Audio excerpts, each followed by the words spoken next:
Bismillah, alhamdulillah, salatu salamu rasulullah, assalamu alaikum wa rahmatullahi wa barakatuh.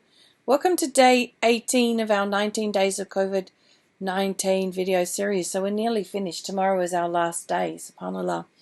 Today's all about Ramadan rituals, as Ramadan will be here very soon, inshallah.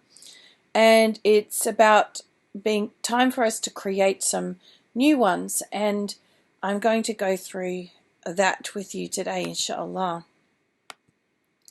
So life is not the same, is it? Subhanallah. And so this Ramadan is not going to be the same.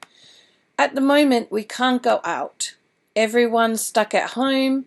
It's hard to get everyone off devices. So there's a lot of disconnect going on. But I hear a lot of stories of some amazing connections going on too, which is great.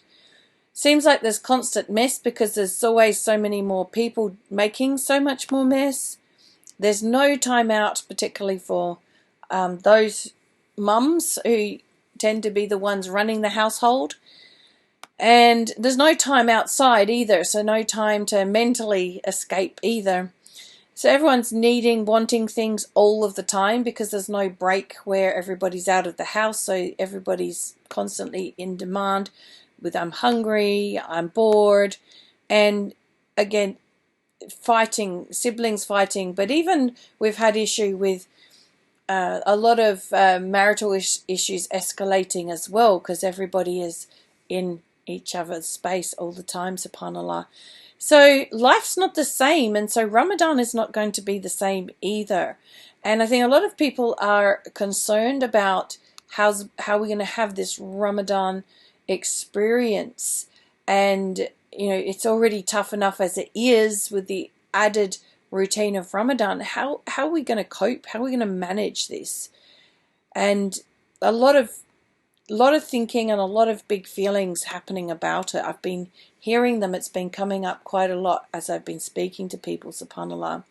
So I'm going to remind you about the truth of our experience because this is key to how we experience Ramadan or not experience it, right? And it's the same thing I've been talking all the way through all of the videos is that we're always living in the feelings of our thinking in the moment. So it's the way you think about this Ramadan is how you're going to experience it. So that's what the essence of this talk is about today. So clarity and creativity around how we can live through this Ramadan, how we can experience this Ramadan, how we can make it a Ramadan that we all remember, that the kids really benefit from and enjoy. That clarity and creativity comes when we're able to see that we are always living in the feelings of our thinking in the moment. Why? Because the barrier to us being able to come up with creative ways that fit within the Quran and Sunnah, that fit within the ways that are pleasing to Allah to worship Him, right? So we've already talked about this in earlier sessions that to please Allah, there's two conditions, that it has to be for His sake, so make the intention for Allah, and that the way we do it is pleasing to Allah. So we're not here to create new types of worship. We already have everything we need. We just have to think creatively how we incorporate it into our routine with everybody stuck at home. And the only barrier to that creativity, that thinking creatively and the clarity around how we can, you know, show up for our family, or, you know, what's possible, is the thinking that we're having around it. If we're thinking it's doom and gloom, then we're not going to have clarity. So the implication of this understanding that we are living in the feelings of our thought in the moment is that we accept the qadr of Allah. This is one of the implications. Because we stop worrying about the things happening as them being the cause of our feelings and start seeing, for instance, that things are just happening. That it's not happening to us or for us, they're just happening. And our job is to show up in any given moment in a manner that's pleasing to Allah. So asking the question, what is Allah expecting me right now? What would be pleasing to Allah right now? And just taking it one moment to one moment, which means even with Ramadan, you don't need to have everything planned right now either. You can take it from one moment to the next. Notice what opportunities Allah subhanahu wa ta'ala is putting before you and embracing those opportunities, because sometimes we plan so much that we miss opportunities that Allah has given us. So when we're able to take it from one moment to the next, then see that everything is just happening, and our job is to go, well, what can I do right now that's pleasing to Allah? What should I be doing to make the most of this moment, subhanAllah? And we don't have to know all the answers right now even. We can just take it as it comes, day by day, moment by moment, inshallah. So the key thing is, in the remembrance of Allah, do hearts find rest. And so if you're bringing your heart back to Allah and understanding that He knows that this Ramadan is different. He knows the stresses that we're under. He knows what's going on. And bring our mind back to that, well, if He knows that, and He's not going to burden us with more than we can bear, then we're going to be fine. And it's going to be fine. And we can have an amazing Ramadan just like any other Ramadan, subhanAllah. In fact, it's really interesting. My first experiences of Ramadan for the first, I think, 8 or even 9 Ramadans that I went through were not pleasant. I was initially in a very abusive marriage, and Ramadan was actually a very painful time for me. I was the sole provider for the family, so I would work all day, and then I would come and I would cook, and we'd break fast, and I would be exhausted, and then I would be expected to cook again, and then I'd be expected to cook again at 2 a.m, because at that time it was our summertime, so the night was very short. And then I'd be expected to get up again. I'd get this little tiny bit of sleep after Fajr and go to work again. And I used to get really sick and unwell, and especially then once I started having children and having that responsibility as well. So I didn't experience Ramadan as anything very spiritual at all until my first Ramadan on my own with my young children. So my children at that stage were 5 years down to 5 months old, so they were little, and they weren't getting up and fasting. And so I was getting up for suhoor and just making something for myself, and then I was having that, and then I'd make food for all of us to eat and break my fast, and then I could sleep early and be really relaxed so that I could get up early and really enjoy that time because my children were asleep. And so, in fact, my first experience of a really spiritual Ramadan was on my own in a town where there wasn't a mosque. There wasn't even any, at that stage, Muslim families that I knew. I did come across some Muslim families a bit later on. But at this stage, I didn't know any Muslim families. And so I had this solo Ramadan, and it was the most beautiful spiritual experience, subhanAllah. So you see, it's not the Taraweeh and the iftars that make it, although they're wonderful experiences, and inshallah next year we will get to experience that again. What makes our Ramadan is the way we think about it, subhanAllah.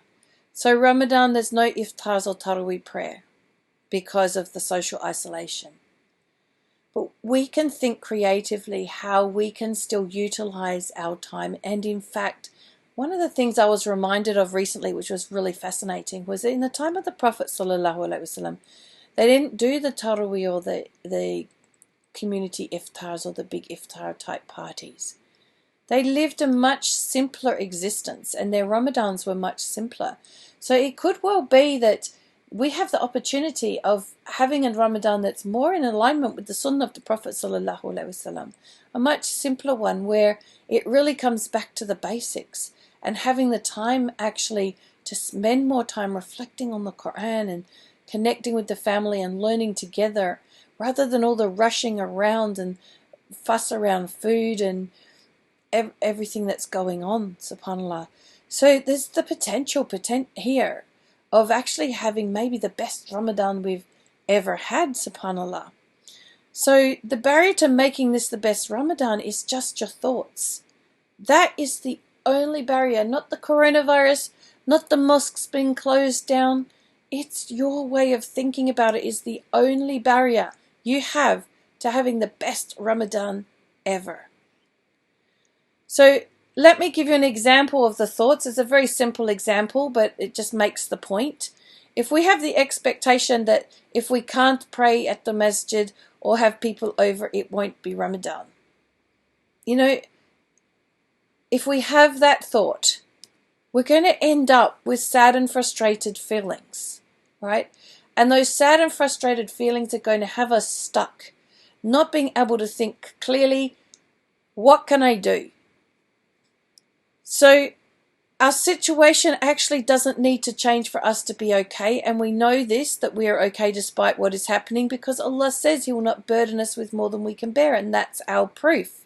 That's our proof that we don't need Ramadan to be like every other Ramadan for us to be okay and have an amazing Ramadan. And that's the thought that's going to make a difference. So how do I stop the sad and frustrated feelings? As your thoughts change, your feelings follow. So in other words, if you focus on what you can do rather than what you can't do, you're going to have a very different experience around how you show up in Ramadan and how you and your family enjoy Ramadan, subhanAllah. So let's embrace this Ramadan. How? Focus on making your Ramadan special at home. What can you do at home? I'm thinking, because my kids have been a bit too much on devices, because I've had work to do and it's been hard to keep them distracted, and it's school holidays at the moment, that it might be time that we get a bit crafty and arty and see if we dress this house up with a Ramadan look and feel. Get them doing painting, drawing, cutting and pasting, and seeing what we can come up with that can make our house a Ramadan house. Because the reality is it's just going to be us here all Ramadan, so we might as well make it a place that we want to be in and enjoy.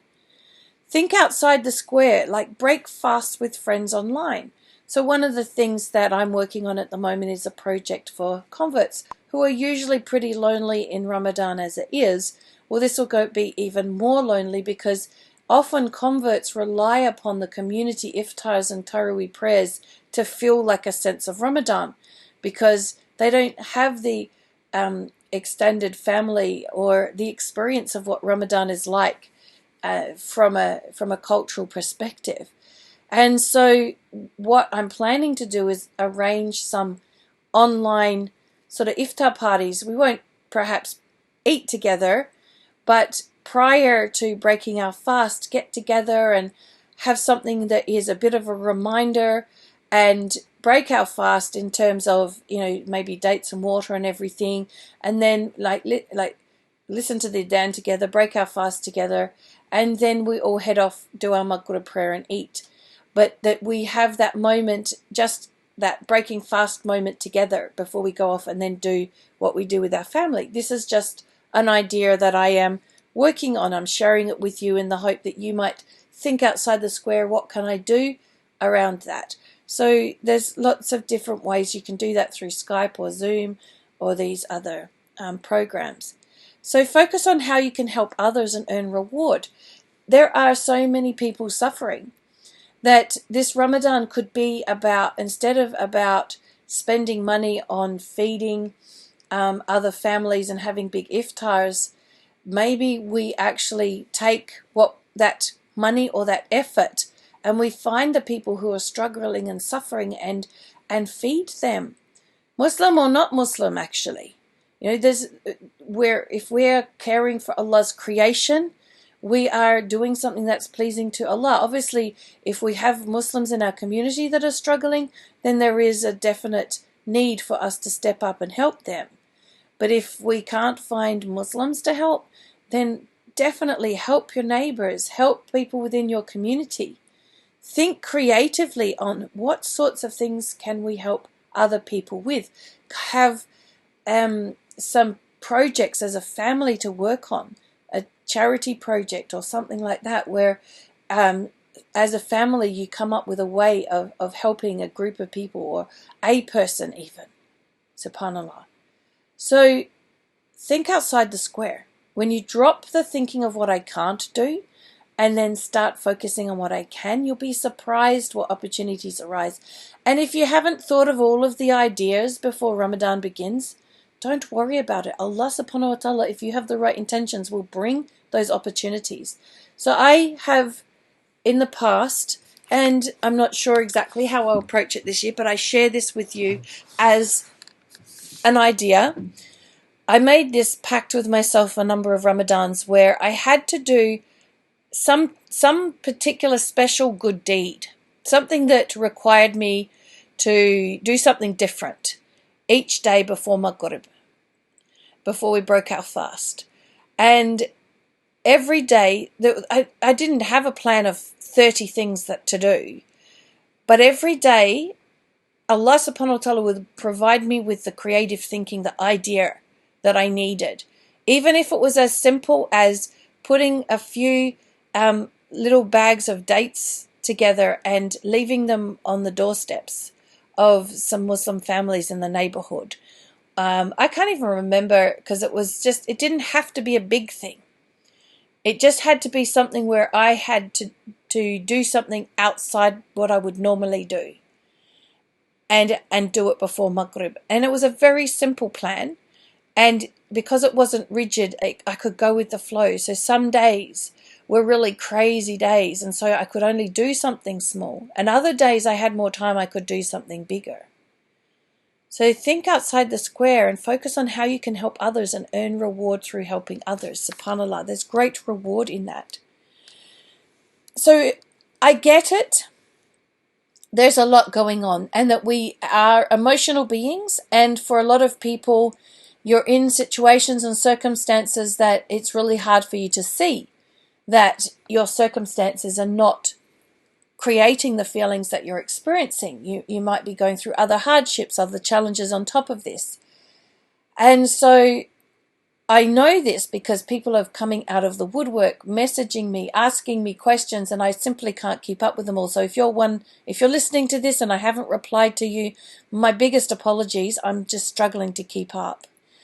So the best way I can help you moving forward, the best way in which you can master your emotions and be able to live a beautiful Ramadan, but not just Ramadan, a beautiful life, is to learn more and about the implications of feelings come from thought in the moment, which is why I've put together a 10-week program called Peaceful Hearts. And I'm going to share this with you at a very, very, very special investment, because I really feel that this is important, that we are in our calm, peaceful minds, able to think clearly and creatively so that we can make the best of this time, and so that we can steer and lead our families and navigate through this with our families in the best possible way that's pleasing to Allah. So the Peaceful Hearts program, if you want to see the details, just go to heartsfindrest.com. It's all based around in the remembrance of Allah to hearts find rest, and it's the Islamic approach to having emotional and spiritual resilience. And if we need resilience, now is the time.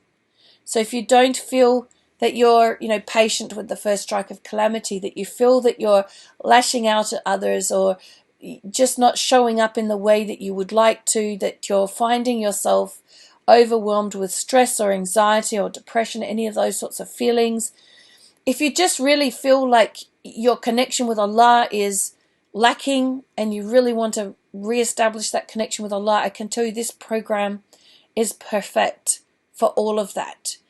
It is layered 1 week at a time, step by step, teaching you about how you are experiencing this life And we go through how that works in terms of relationships and parenting, and in terms of your own beautiful identity as well.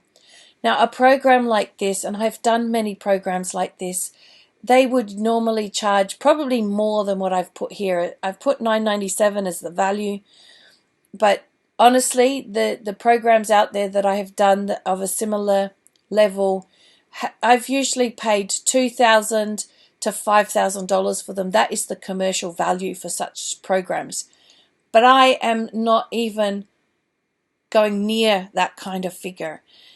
And when I did a special deal for this program last time, I actually put it out there for $99. But because we're in very special times, the whole investment for 10 full weeks of online training that you go through at your own pace, week by week, taking you on this journey to a peaceful heart, is only $49. It's truly an investment, and inshallah I will be sharing with you soon what that can do for you. In fact, I might even share a video with you right now. Let me see if I can do that. It's just an automatic understanding that happens when we understand that our feelings are coming from thought in the moment at all times. That this helps us with showing up with neutrality, showing up with kindness, with compassion, with offering from a space of non-judgment. You don't need to understand why other people think the way they think in order to let go of your reaction to it. I love the energy and the pretty much instant change, positive change in our lives that come from internalizing that realization. My overall physical experience then changed. You know, I felt happy. I felt, you know, it's like, and my body felt good. You know, have a shower, and just like, wow, I'm moving really good. And then, you know, then you're like, oh wow, you look outside, you go, oh wow, the sun is shining, the birds are chirping. Whereas, I don't know, it was all of a sudden like there was a lampshade taken off my head or something. I don't really know how to explain it. That I've taken responsibility for my feelings and for the way I interact with others. It definitely increased my trust in Allah. Having an intimate relationship with Allah, that was something that I had missed, I think, for the first few years of being Muslim. But now, yeah, peacefulness has been the one thing that has helped me with my own self, with my husband and my son and my family. It's helped bring that connection back, which, yeah, before, you know, it would have, yeah, I don't know what would have happened. It's like seeing the light. It's like seeing all shades of yourself, like even the shadowy parts of yourself that you were never able to acknowledge or realize before. What would they be missing out on if they didn't have this understanding? They're missing out on so much beauty that the world can give, so much love. That I'm always okay, even if there is chaos around me. You know, I want for somebody else what I've got for myself. You know, we should always want for our brothers or our sisters what we have for ourselves. And that is that inner peace. Whatever you think your problem is, the Inside Out paradigm is a game changer. I don't the be all and end all, you know, it's pretty awesome.